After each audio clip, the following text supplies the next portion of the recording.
ये छोटी तहरा चोटी से चोट लागता सचो। ए छोटी ये छोटी तहरा चोटी से चोट लागता। बर्दाश्त करो।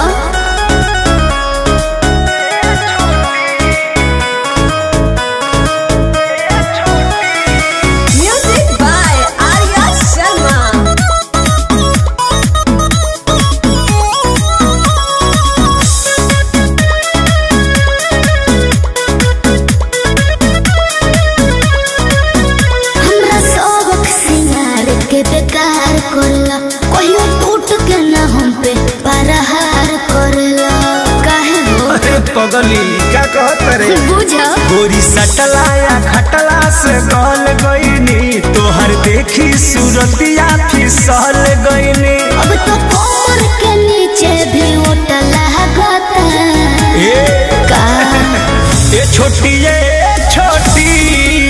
तहरा चोटी से चोट लगता। ये छोटी तहरा चोटी से चोट लगता। घाव को ये का देबू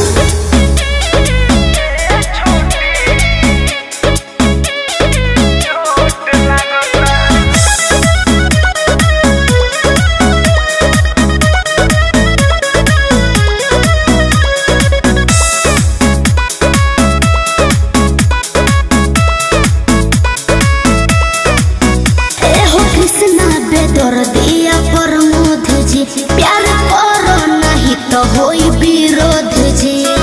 अरे वाह क्या वाह ओहो हनु हम जानतानी जवन चाहतारू अभी पहले उठानी में डाहतारू देह पहले से ज्यादा तुहर मोटा लागता। छोटी जी ए छोटी तहरा चोटी से चोट लगता। तब झूठा ये छोटी तहरा चोटी से चोट लगता। ओ नहीं हुआ तर नहीं छुआ तर नहीं हुआ के रस खानी छुआ तर तहरा दिलवा में हमारा तो खोट लगता। ये छोटी तहरा चोटी से चोट लगता सचो। ये छोटी